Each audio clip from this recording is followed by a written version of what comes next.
નમસ્કાર વિદ્યાર્થી મિત્રો, આપ સર્વેનું ફરીથી એકવાર સમીર દરજી ટ્યુટોરિયલ ચેનલમાં હાર્દિક સ્વાગત કરું છું. આપ સૌને આજના મારા જય સ્વામિનારાયણ. તો ધોરણ 11 રસાયણશાસ્ત્ર, ધોરણ 11 કેમિસ્ટ્રી ચેપ્ટર 1 ગઈકાલે આપણે એસઆઈ પદ્ધતિમાં વપરાતા પૂર્વગોની ચર્ચા કરી. છેલ્લા લેક્ચરમાં આપણે એસઆઈ પદ્ધતિમાં વપરાતા પૂર્વગોની ચર્ચા કરી. એ પૂર્વગો એકબીજા વચ્ચે શું સંબંધ ધરાવે છે, એક પૂર્વગમાંથી બીજા પૂર્વગમાં જવું હોય તો કેવી રીતે જઈ શકાય છે, એની ચર્ચા કરી. હવે આજનો મુદ્દો જે છે એ મુદ્દાની વાત કરીએ. માપનમાં અનિશ્ચિતતા, અને એની અંદર જે મુદ્દો આવે છે એ છે વૈજ્ઞાનિક અંક પદ્ધતિ,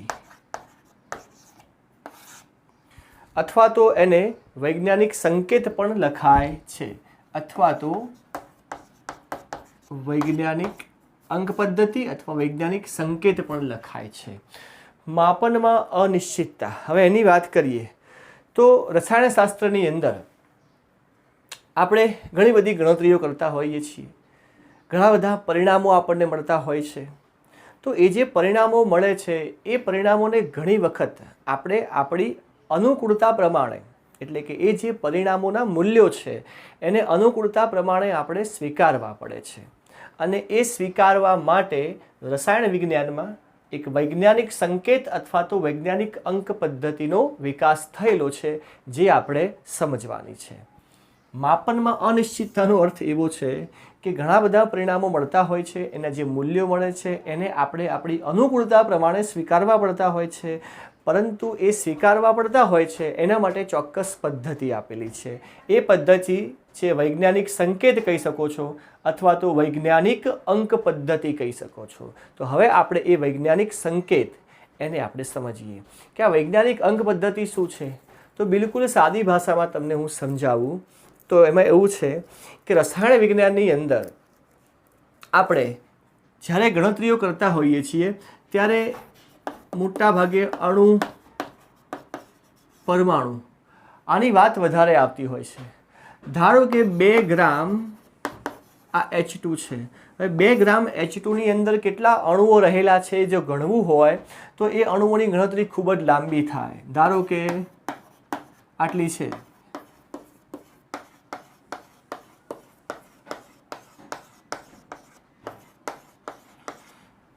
હવે એમ કહો કે 2 ગ્રામ H2માં કેટલા અણુઓ રહેલા છે, તો કે આટલા અણુઓ એની અંદર રહેલા છે.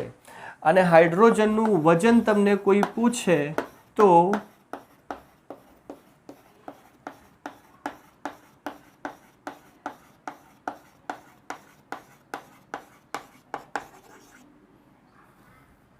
હાઇડ્રોજનનું વજન ગ્રામમાં પૂછે તો આટલું છે. કોઈ પણ જથ્થો એના અંદર પરમાણુઓની સંખ્યા કે અણુઓની સંખ્યા ગણશો તો એ ખૂબ જ મોટી મળે છે. અને માનો કે તમે પરમાણુનું વજન જ્યારે ગણવા જાઓ છો તો એ ખૂબ જ નાની સંખ્યા મળે છે. આ સંખ્યાઓનો વારંવાર આપણે ઉપયોગ કરવાનો થતો હોય છે.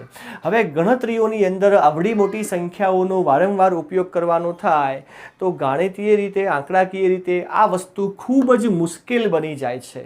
એટલે આ વસ્તુ મુશ્કેલ ન બને અને આને સરળ ભાષામાં અથવા તો સરળ રીતે આંકડાકીય માહિતીમાં આપણે લખી શકીએ એ રીતે જે પદ્ધતિ વિકસાવેલી છે એ પદ્ધતિ છે વૈજ્ઞાનિક અંક પદ્ધતિ.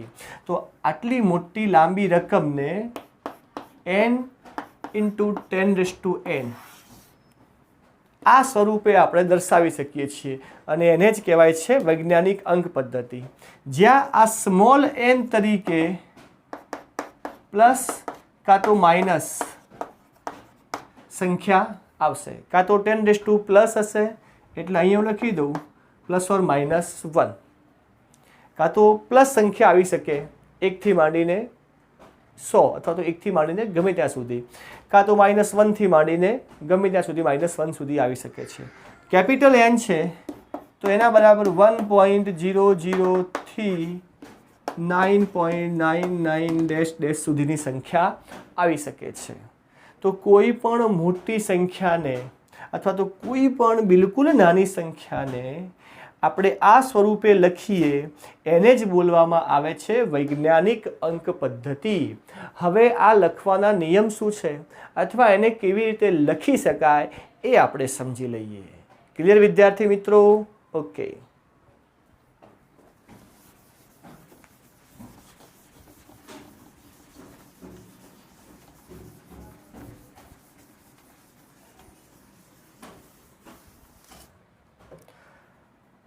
ચાલો તો આપણે હવે વૈજ્ઞાનિક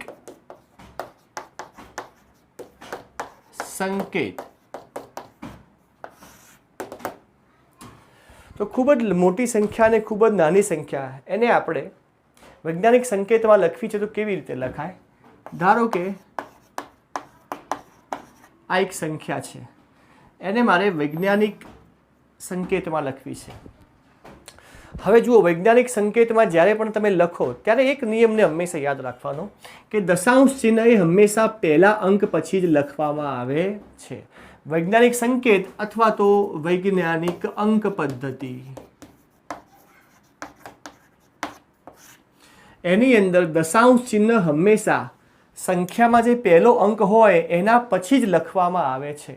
મતલબ તો દશાંશ ચિહ્નને ખસેડવું પડે. હવે દશાંશ ચિહ્ન કાં તો ડાબી સાઈડ ખસેડવું પડે અથવા તો જમણી સાઈડ. હવે ડાબી ને જમણી એટલે શું? તમને ઘણા પ્રશ્ન થાય. હું અહીંયા ઊભો છું તો મારી ડાબી સાઈડ અત્યારે હાલ વાત કરું છું તો કે મારી ડાબી સાઈડ આ બનશે અને તમે મને જોઈ રહ્યા છો તો તમારી ડાબી સાઈડ આ સાઈડ બનશે. તો ડાબી જમણી સાઈડ ફિક્સ નક્કી કરવાની. આ ધારો કે મારું બોર્ડ છે, બરાબર. બોર્ડ ઉપર મેં સંખ્યા લખી છે તો મારી ડાબી સાઈડ એ જ આ સંખ્યાની ડાબી સાઈડ અને મારી જમણી સાઈડ એ જ આ સંખ્યાની જમણી સાઈડ. તમે નોટમાં રકમ લખો છો તો નોટમાં રકમ લખી છે, તમે નોટમાં રકમ લખી છે. સપોઝ કે માનો કે આ નોટ છે, અહીંયા નોટમાં તમે રકમ લખી છે તો આ રકમ જે લખી છે તો તમારી જે જમણી સાઈડ એ જ એ સંખ્યાની જમણી સાઈડ અને તમારી જે ડાબી સાઈડ એ જ એ સંખ્યાની ડાબી સાઈડ. તો પહેલાં આ ડાબી ને જમણી સાઈડને બરાબર સમજી લો. હવે વૈજ્ઞાનિક અંક પદ્ધતિનો મતલબ એ કે દશાંશ ચિહ્ન પહેલા અંક પછી આવવું જોઈએ. તો એના માટે દશાંશ ચિહ્નને ખસેડવું પડશે. હવે આ સંખ્યામાં દશાંશ ચિહ્નને કઈ બાજુ ખસેડવું પડે તો તમે તરત નક્કી કરી શકશો કે આ સંખ્યામાં દશાંશ ચિહ્ન ક્યાં ખસે છે? ડાબી સાઈડ. જુઓ, આ સંખ્યા છે, અહીંયા દશાંશ ચિહ્ન છે, પહેલા અંક પછી લાવવું છે તો દશાંશ ચિહ્ન કઈ બાજુ ખસશે? આ હું લખી દઉં. આ ડાબી સાઈડ છે અને આ જમણી સાઈડ છે. તો દશાંશ ચિહ્ન ખસે છે ડાબી સાઈડે. તો પહેલા અંક પછી દશાંશ ચિહ્ન લાવવું હોય તો કેટલા અંક ખસેડવું પડે? 1 અને 2 અંક ખસેડવું પડે. તો 2.22508 2 અંક ખસ્યું. હવે યાદ રાખો કે દશાંશ ચિહ્ન જ્યારે પણ ડાબી બાજુ ખસે ત્યારે 10 ની પ્લસ n ઘાત લખાય અને જમણી બાજુ ખસે તો 10 ની માઇનસ n ઘાત લખાય.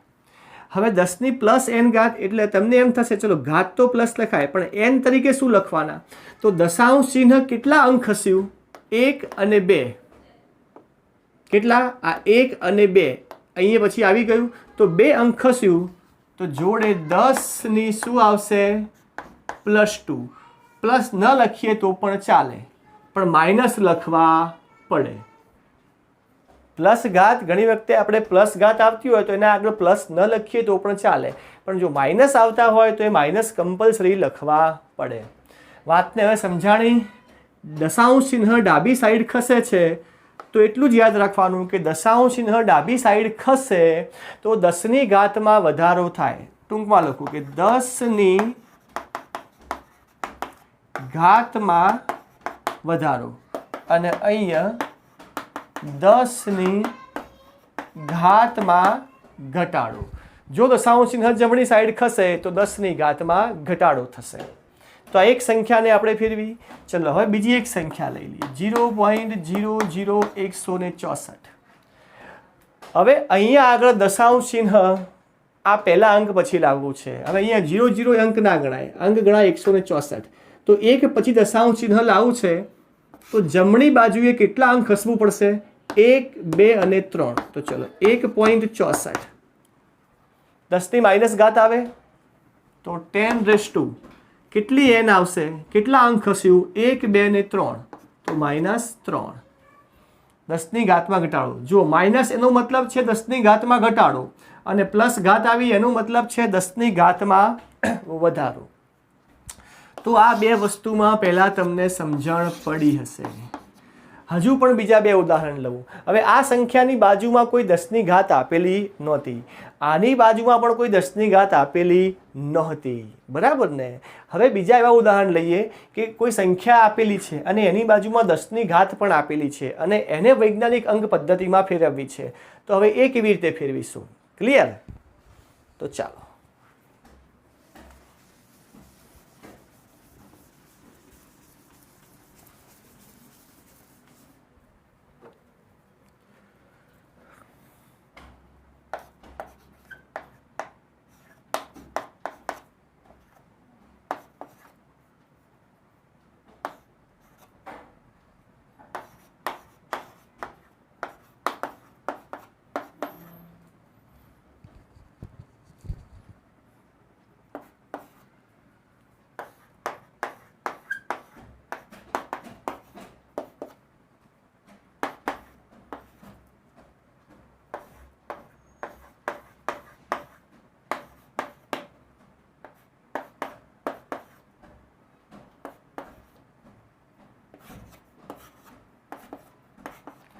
હવે આ ચાર સંખ્યાઓ એવી છે કે આને વૈજ્ઞાનિક અંક પદ્ધતિમાં ફેરવવું છે, મતલબ આખી સંખ્યાને, પણ એની જોડે એક 10 ની ઘાત વાળી સંખ્યા પણ છે. આ આખીને વૈજ્ઞાનિક અંક પદ્ધતિમાં ફેરવવી છે પણ જોડે 10 ની ઘાત આપેલી છે.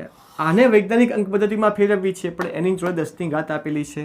આને વૈજ્ઞાનિક અંક પદ્ધતિમાં ફેરવવી છે પણ એની જોડે પણ 10 ની ઘાત આપેલી છે. તો નિયમ તો એનો એ જ છે કે દશાંશ ચિહ્ન પહેલા અંક પછી લાવવું પડે. ચલો એ દશાંશ ચિહ્ન પહેલા અંક પછી લાવવું હોય તો ડાબી સાઈડ ખસેડવું પડશે. કેટલા? 1 અંક. તો પહેલાં તો હું લખી દઉં 1.567. હવે મેં તમને આગળ કીધું હતું કે દશાંશ ચિહ્ન ડાબી બાજુ ખસે તો 10 ની ઘાતમાં વધારો થાય. શું થાય? 10 ની ઘાતમાં વધારો થાય. તો પહેલાં 10 કરી દઈએ. કેટલી ઘાત મૂકવી એ નક્કી કરવું છે. કેટલા અંક ખસ્યું? તો 1 અંક ખસ્યું. 1 અંક ખસ્યું. ચલો અહીંયા કેટલી ઘાત છે? 10 ની 4 ઘાત છે. તો 10 ની ઘાતમાં વધારો થાય. કેટલો વધારો થાય? 1 અંક ખસ્યું એટલે 1 નો વધારો, એટલે 4 હતી એટલે શું થશે? 10⁵. ફરી સમજાવું છું કે અહીંયા આગળ દશાંશ ચિહ્નને પહેલા અંક પછી લાવવું હોય તો ડાબી બાજુ ખસેડવું પડે. ડાબી બાજુ એક જ અંક ખસે છે. ડાબી બાજુ ખસે તો 10 ની ઘાતમાં વધારો. ડાબી બાજુ 1 અંક ખસ્યું તો 10 ની જે અહીંયા ઘાત આપેલી છે એમાં 1 નો વધારો કરવો પડે, એટલે 10⁴ હતી એ 10⁵ થઈ ગઈ. ક્લિયર? ચલો હવે અહીંયા શું થશે? તો અહીંયા પણ દશાંશ ચિહ્નને ડાબી બાજુએ ખસેડવું પડશે. ડાબી બાજુ ખસશે એટલે 10 ની ઘાતમાં વધારો થશે. તો પહેલાં તો હું લખી દઉં 2.2276 આવું છે. ઓકે. હવે અહીંયા 10 ની માઇનસ ઘાત છે. અહીંયા દશાંશ ચિહ્ન કેટલા? 2 અંક ખસ્યું. તો અહીંયા જે 10 ની ઘાત છે એમાં 2 અંકનો વધારો થવો જોઈએ. હવે ભૂલ ના કરતા, ઘણા લોકો -6 છે ને વધારો કરવાનો એટલે -8 કરી નાખે. માઇનસ સંખ્યા છે. -6 માં 2 અંકનો વધારો થાય એનો મતલબ છે કે -6 માં 2 અંકનો વધારો થાય તો -4. કારણ કે -6 એ નાની સંખ્યા કહેવાય, -4 એ મોટી સંખ્યા કહેવાય. આની અંદર આ ઘાતમાં 2 નો વધારો એનો મતલબ -6 માંથી -4 ગણાય. ઘટાડો કરવો હોય તો -6 માંથી -8, 10 એવી રીતે થાય. સમજાણું? દશાંશ ચિહ્ન ડાબી સાઈડે 2 અંક ખસ્યું એટલે અહીંયા 10 ની ઘાતમાં 2 નો વધારો. 10 ની -6 છે તો 10 ની -4 થશે. ઓકે. ચલો હવે આની અંદર દશાંશ ચિહ્નને જમણી બાજુ ખસેડવું પડશે. કેટલા અંક ખસેડવું પડશે? 1, 2, 3 અને 4. તો 7.56. તો 4 અંક ખસ્યું. જમણી સાઈડ ખસે તો 10ની ઘાતમાં ઘટાડો થાય. અહીંયા કેટલી છે? 10ની 8 ઘાત છે. કેટલા અંક ખસ્યું? 4 અંક ખસ્યું. તો અહીંયા કેટલો ઘટાડો થશે? 4નો. તો 8માંથી 4નો ઘટાડો એટલે 10⁴. ક્લિયર? અહીંયા દશાંશ ચિહ્ન 1 2 3 4 5 કેટલું ખસે? 5 અંક ખસે. તો થઈ જશે 2.5. જમણી બાજુ ખસ્યું એટલે 10ની ઘાતમાં ઘટાડો થશે. અહીંયા કેટલી છે? 10⁻2 છે. 5નો ઘટાડો -2 છે. 5નો ઘટાડો તો 10⁻7 થશે. ક્લિયર? હવે સમજાઈ ગયું મિત્રો? આ તમારે લખવું હોય તો લખી નાખજો. તો આ છે વૈજ્ઞાનિક અંક પદ્ધતિ. બિલકુલ સરળ ભાષામાં મેં તમને સમજાવી. ન સમજાય તો મને વિડીયોમાં કમેન્ટ કરજો. હું તમને ચોક્કસથી એનો જવાબ આપીશ અને તમને સમજાવી દઈશ. Okay, clear? તો ચલો હવે આગળ આપણે જઈએ. તો હવે આ જે વૈજ્ઞાનિક અંક પદ્ધતિવાળી સંખ્યાઓ છે એનો સરવાળો, ગુણાકાર, ભાગાકાર, બાદબાકી એ કરવું હોય તો કેવી રીતે થાય એ સમજી લઈએ. તો ચલો સૌથી પહેલાં છે કે વૈજ્ઞાનિક સંકેતમાં દર્શાવેલ સંખ્યાઓ પર કોઈ ગાણિતિક ક્રિયા કરવી હોય, બરાબર છે, તો શું ધ્યાનમાં રાખવાનું એ સમજીએ. સૌથી પહેલાં તો ગુણાકાર ને ભાગાકાર સમજી લઈએ આપણે. ગુણાકાર અને ભાગાકાર. કોઈ પણ સંખ્યા છે એને વૈજ્ઞાનિક અંક પદ્ધતિમાં દર્શાવ્યા બાદ અથવા ન દર્શાવી હોય તો પણ એનો ગુણાકાર કે ભાગાકાર કરવો હોય તો કેવી રીતે થાય? તો સૌથી પહેલાં આપણે લખીએ કે આની અંદર જે ઘાતાંકીય સંખ્યા માટેના નિયમો છે તમે અગાઉ 9મા 10મામાં ભણ્યા હશો. ઘાતાંકીય સંખ્યા માટે ગુણાકાર અને ભાગાકારમાં ઘાતાંકીય સંખ્યાઓ માટેના નિયમો જે છે એટલે કે ઘાત માટેના જે નિયમો છે એ નિયમો લાગુ પડશે. ગુણાકાર અને ભાગાકાર માટે ઘાતાંકીય સંખ્યાના નિયમો લાગુ પડે છે. ચલો પુસ્તકમાં એક ઉદાહરણ આપેલું છે એ લખું છું અહીંયા. 5.6 × 10⁵ આ એક સંખ્યા છે અને બીજી સંખ્યા આપેલી છે 6.9 × 10⁸. આ બેનો ગુણાકાર કરવાનું કહે છે. તો હવે અહીંયા બહુ સિમ્પલ છે. ગુણાકાર ને ભાગાકાર માટે ઘાતાંકીય સંખ્યાના નિયમો લાગુ પાડવાના. તો હવે આને કૌંસને છૂટો પાડીએ તો 5.6 આ 6.9 આ 10⁵ ઘાત અને 10⁸ ઘાત. આ બંનેનો ગુણાકાર કરો અને આ બંને માટે ઘાતાંકીય નિયમો શું લાગુ પડે? બંનેના આધાર સરખા છે અને વચ્ચે ગુણાકાર છે તો ઘાતાંકોનો સરવાળો થઈ જાય. તો ચલો 5.6 અને 6.9 છે એનો ગુણાકાર છે. એનો ગુણાકાર કેટલો આવે છે? અહીંયા આપણે કરીએ છીએ તો ગુણાકાર આવે છે એનો 38.64 ગુણાકાર આવે છે, બરાબર. અને અહીંયા શું થશે?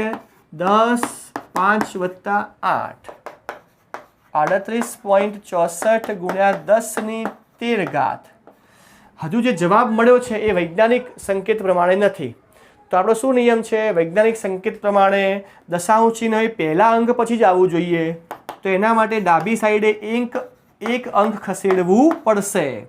તો ડાબી સાઈડ ખસે તો 10ની ઘાતમાં વધારો થાય. એક અંક ખસ્યું તો 10ની ઘાત જે છે એમાં 1નો વધારો એટલે 10⁻14 ઘાત. એટલે આનો પ્રોપર વૈજ્ઞાનિક સંકેત પ્રમાણેનો ગુણાકાર સ્વરૂપનો જે જવાબ છે એ આ મળે છે. ઘાતાંકીય નિયમનો જ ઉપયોગ કરવાનો છે, બીજો કંઈ કરવાનો નથી. તો આ ગુણાકાર થઈ ગયું. ચલો હવે ભાગાકારની વાત કરીએ.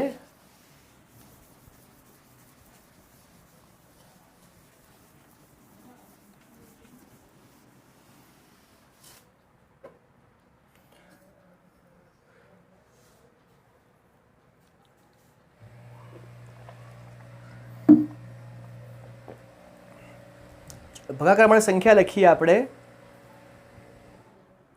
એક સંખ્યા આપેલી છે 2.7 × 10⁻³ ભાગ્યા 5.5 × 10⁴. ઓકે, તો પહેલાં તો ભાગાકાર સ્વરૂપે લખી દઈએ આપણે એને. ચલો 2.7 × 10⁻³ 5.5 × 10⁴. આમ લખી શકાય ને? બહુ સિમ્પલ છે. અહીંયા પણ ઘાતાંકીય નિયમો લાગુ પડશે. તો 2.7 ભાગ્યા 5.5 આધાર સરખા હોય અને ભાગાકાર હોય તો ઘાતની બાદબાકી થશે, બરાબર ને? તો શું થશે અહીંયા આગળ?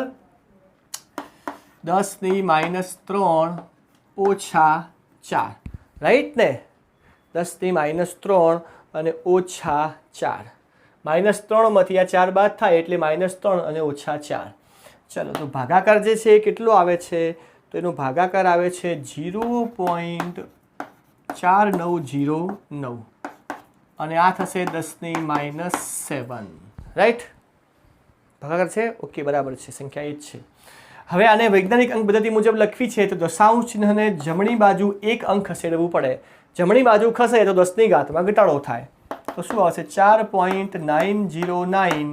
જમણી બાજુ 1 અંક ખસ્યું તો 1 અંકનો ઘટાડો, તો -7 માંથી 1 અંકનો ઘટાડો થાય તો -8 થશે. ક્લિયર વિદ્યાર્થી મિત્રો?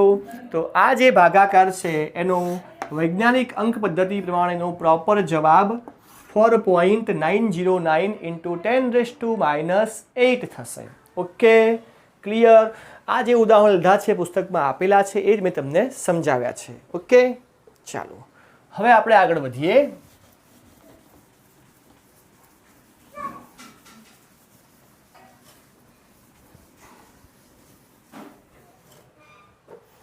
હવે સરવાળા અને બાદબાકીમાં જઈએ.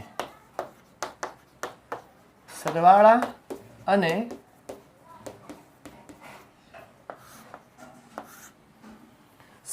અને બાદબાકીમાં ઘાતાંકીય નિયમ લાગુ પડતા નથી, યાદ રાખજો. સરવાળા અને બાદબાકીમાં શું હોય તો આપણે એક ઉદાહરણથી સમજીએ. ચાલો, એક ઉદાહરણ અહીંયા જે પુસ્તકમાં આપેલું છે એને હું લખું છું કે 6.65 ગુણ્યા 10⁴ આપેલી છે અને 8.95 ગુણ્યા 10⁻³ આપેલી છે. હવે એવું કહે છે કે આ બંનેનો સરવાળો કરવો છે. ચલો, આ એક સંખ્યા છે પ્લસ આ એક સંખ્યા છે. તો સરવાળા અને બાદબાકી બંનેના માટે કોમન નિયમ છે. શું નિયમ છે? તો બરાબર ધ્યાનથી સમજી લો કે જ્યાં જો તમને માનો કે એકલા 6.65 અને એકલા 8.95 આપેલા હોત તો તમે સીધો સરવાળો કેલ્શિયમ પણ કરી નાખત, બરાબર છે? પણ હવે જોડે 10ની ઘાત આપેલી છે અને ઓલરેડી 6.65 8.95 વૈજ્ઞાનિક અંક પદ્ધતિ મુજબ જ લખેલી છે. તો આનો સરવાળો કેવી રીતે થાય? તો સરવાળા બાદબાકીમાં વૈજ્ઞાનિક અંક પદ્ધતિમાં એવો નિયમ છે કે આ સંખ્યાની જોડે જે 10ની ઘાતવાળી સંખ્યા આપેલી છે એમાં આ બંને જે 10ની ઘાત છે એને પહેલા સમાન કરી દો. શું કરી દો? 10ની ઘાતને બંનેને સરખી કરી દો. સરખી કરવાનો મતલબ શું? કે આ 10⁴ છે, આ 10⁻³ છે. કાં તો તમે બંને 10⁴ કરી દો અથવા તો બંનેને 10⁻³ કરી દો. હવે એ તમને આવડે કે ના આવડે? કારણ કે હમણાં આપણે વૈજ્ઞાનિક અંક પદ્ધતિની વાત શીખી ગયા. ચલો, હવે આ સંખ્યા છે 6.65 ગુણ્યા 10⁴ અને આ છે 8.95 ગુણ્યા 10⁻³. ચલો, હું તમને બંને રીતે શીખવાડી દઉં. ધારો કે મારે આ 10⁴ ઘાત છે એને 10⁻³ ઘાત કરવી હોય તો શું કરવું પડે? તો 10ની ઘાતમાં ઘટાડો કરવો હોય તો દશાંશ ચિહ્ન જમણી બાજુ ખસેડવું પડે અને 10ની ઘાતમાં વધારો કરવો હોય તો દશાંશ ચિહ્નને ડાબી બાજુ ખસેડવું પડે. જો મારે 4 માંથી 3 કરવી છે એટલે 1 અંકનો ઘટાડો કરવો છે તો દશાંશ ચિહ્ન 1 અંક જમણી બાજુ ખસે.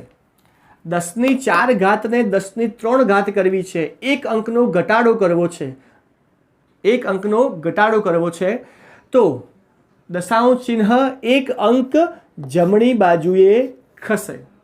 અને આ 10⁻³ છે, જો મારે એને 10⁴ ઘાત કરવી હોય એટલે વધારો કરવો છે, 1 અંકનો વધારો કરવો છે તો દશાંશ ચિહ્ન 1 અંક ડાબી બાજુએ ખસે. આપણે બેમાંથી ગમે તે એક જ કરવાનું છે. કાં તો તમે 10⁴ ને 10⁻³ કરી નાખો અથવા તો 10⁻³ ને 10⁻4 કરો. આપણે 10⁻4 જે છે એને 10⁻³ કરીએ તો કેવી રીતે થશે? 10ની ઘાતમાં ઘટાડો કરવો છે તો દશાંશ ચિહ્ન જમણી બાજુ ખસેડવું પડે. 1નો ઘટાડો કરવો છે તો દશાંશ ચિહ્ન 1 અંક ખસે તો 66.5 ગુણ્યા 10^3. આ તો ઓલરેડી 10^3 છે જ, એટલે એને તો એમને લખીશું 8.95 10^3. હવે આ બંને સંખ્યાઓમાં 10ની ઘાતવાળી જે સંખ્યા છે એ સમાન થઈ ગઈ. હવે તમને સરવાળો કરવામાં સરળતા રહેશે. તો હવે જુઓ, અહીંયા હું લખું છું ફરીથી પદ કે 66.5 ગુણ્યા 10^3 વત્તા 8.95 ગુણ્યા 10^3. હવે આ બંને સંખ્યાઓમાંથી તમે 10^3 10^3 એને કોમન કાઢી શકશો તો કૌંસમાં શું વધશે? 66.5 વત્તા 8.95. બરાબર છે. સરવાળો કરી દઈએ આપણે. 66.5 અને 8.95. 5 એનું 14 વધી પડી 1 ને 6 7 ને 8 1505 વધી પડી 1 ને 6 7. તો શું આવે છે? 75.45 ગુણ્યા 10^3. હવે ફરી પાછું આને વૈજ્ઞાનિક અંક પદ્ધતિ મુજબ ફેરવી કાઢો તો એક અંક ક્યાં ખસશે? ડાબી સાઈડે ખસશે. તો ડાબી સાઈડ ખસે તો 10ની ઘાતમાં વધારો 3 છે તો 10^4 થઈ જશે.